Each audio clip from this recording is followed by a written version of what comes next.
Now we will move to the highly anticipated Q&A session. We have about 20 minutes left, so if anyone would like to ask any questions, please type in the Q&A function. So let's look at the first questions that we've got from Brianna Barker. I think this question is addressed to Dr. Hamza. The question goes, it was noted that peers engaging in NSSI is a risk factor for individual use. Is this because once they are exposed, it becomes a normalizing process or a learning process of, like if this friend engage in this to cope with anxiety, it might help me too, right? So the Brianna asked this question because it is believed that it could help us to choose how we approach this topic while we try to bring awareness to our students. Thanks, Poh. Thank you so much, Brianna, for your question. I think it's actually a really interesting one. I think we're only starting to examine the impact of peer engagement in NSSI on the individual's NSSI. And I don't know that we fully understand the processes through which peer engagement might impact yet. I mean, we have to consider socialization effects as well as selection effects. So individuals who self-injure might be more likely to seek out, peers who engage in this behavior, or conversely, peer engagement may make an individual more likely to try engaging in the behavior. I think there are a few elements of influence potentially. Certainly, theory would suggest that having an awareness or knowledge about NSSI could increase risk. So the more exposure you've had to this behavior, the greater likelihood that you might try it yourself. But I think it's also sort of the content or sort of what that awareness entails. So for example, if your peers are talking to you about specific injuries, the antecedents and consequences of the acts, how you engage in that behavior, we know that that could lead to greater sort of risk and susceptibility. We also know that one function for NSSI can also be peer bonding. So that could be another mechanism through which peer engagement might influence an individual's NSSI. And then to sort of final point about how do we approach this topic with our students, I think you need to contextualize NSSI, particularly with younger individuals, as one of many strategies that folks use to cope. And that's how I would contextualize and situate this behavior. And then it's really what's most important is teaching students, if you do have a friend that you're concerned about, because they are engaging in any number of these sort of risky coping strategies, where do you turn to for support, and how do you support that student in seeking supports? So I think that's really where we put the emphasis in our conversation when it comes to building capacity for supporting students. Thank you. Thank you, Dr. Hamza. So it looks like we need many different approach to tackle this topic, and it's not just one solution that fits everything. Our next question from anonymous attendee. They would like to know that Dr. Hamza, earlier on you spoke about addressing stressors to support students coping in a campus-wide approach. How are you getting this information out to students? Which means to say that to have them being more aware of the support resources that are available on campus. How do you get this information out to them? Yeah, thank you so much for this question. I mean, I think my work would suggest that first and foremost, that we as a post-secondary institution have a responsibility to really think about how do we build a context that supports student thriving. So I like to, take it away from, or take the onus off the students sometimes and think about how do we collectively build campuses for students that reduce and mitigate stressors. I think that's really first and foremost.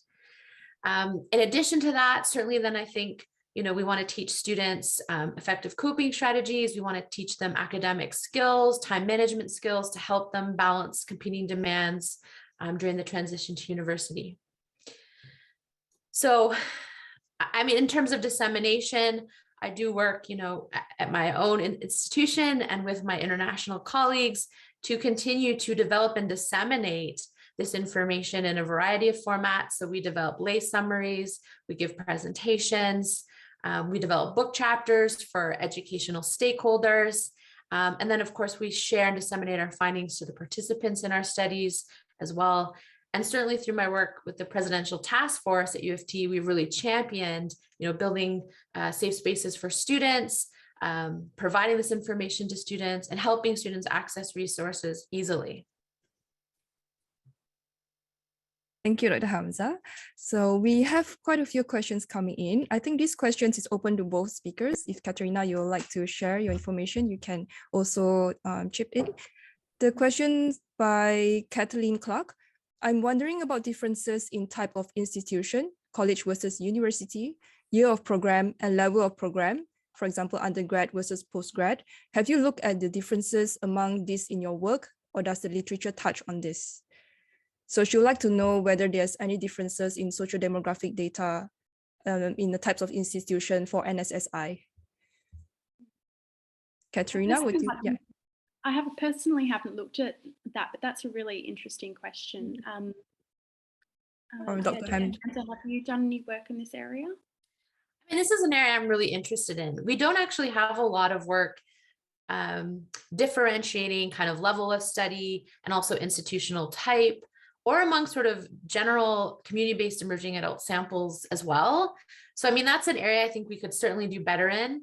I do think we have some idea about when NSSI is most pronounced, and I would say sort of the early university years has definitely been identified in the literature.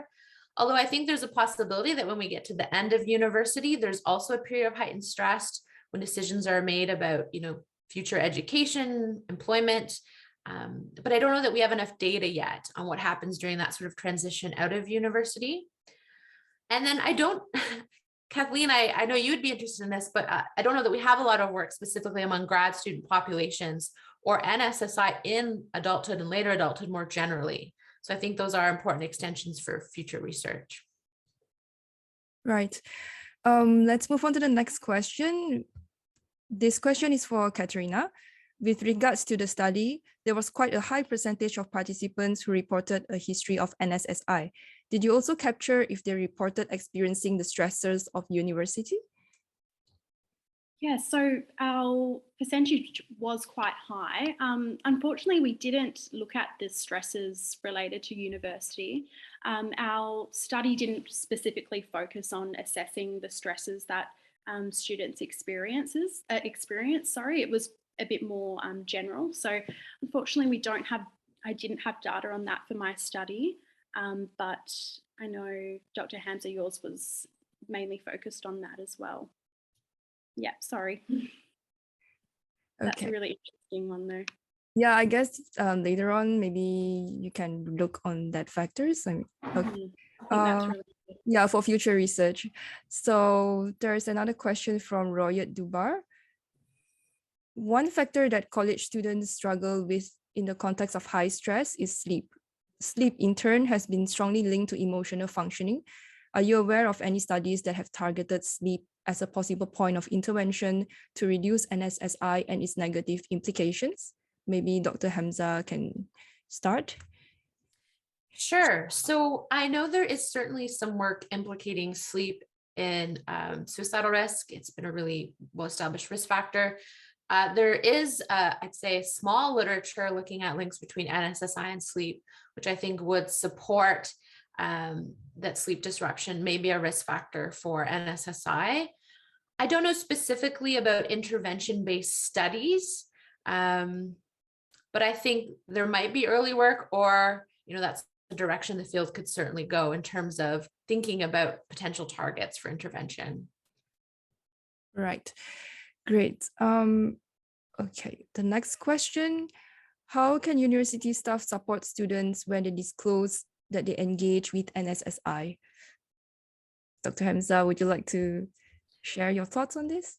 Sure. I'm so glad you asked this question because I think it's one that's really important. So when we're thinking about, what is the role of, a variety of stakeholders on post-secondary campuses, students, staff, faculty, I think being able to effectively respond and support a student if an NSSI disclosure or discovery is made is really critical. And what that disclosure experience happens to become is really important in terms of setting the stage for, will there be formal help seeking? Could this be distressing for the student? And so we've made a lot of recommendations in my work about what a good disclosure experience should look like. So that would include conveying warmth, understanding, neutral facial expression, maintaining eye contact with the student, communicating that you appreciate them sharing with you, that you understand that this is one way in which they might be coping with distress. And in addition to providing that sort of support, you also want to encourage access to resources. So, thank you so much for sharing that with me. I think there are a number of resources that you might find helpful. Here's a list I keep on hand. You can even do some bridging. I could set up an appointment with you or help you, set up an appointment. So you're making those resources accessible. But I could talk all day on this topic. I will say in our lab, we're actually in the process. Ariana Simone, who's done a lot of work in this space, is thinking about developing some online modules for university stakeholders to kind of walk them through how to respond to NSSI disclosures and discoveries. So, stay tuned for that, because I think that's really important. And like you mentioned, Dr. Hamza, trying to be empathetic and validating the emotions that the person is feeling, I think is really important. And also, I think adopting quite a respectful curiosity about what the person is going through is also important, and not pressing for them to talk about things that they might not be ready to talk about. But the fact that they are coming to you and disclosing that is an opportunity to give resources and refer to appropriate counselling services and things like that. Yeah, I agree with both of you. I think for someone to come and tell about NSSI requires them to trust a person. So like the person who wants to support them have to be non-judgmental. Otherwise, they might not trust you and they might not want to confide in you. And of course, being in university staff, perhaps like what Dr. Hamza has said, attending the module might help them to be more equipped with the knowledge on how to help the students. Right. So Lynn had another question. She's asking that the research in NSSI appears to focus on university students. Is the increase in NSSI behavior above the general population also seen in all post-secondary settings, like college, in apprenticeships, and etc.? Any one of you would like to answer this question? Basically, she's probably asking whether it's seen in other, besides university settings, do you see in college or maybe post-secondary students who enter the job force?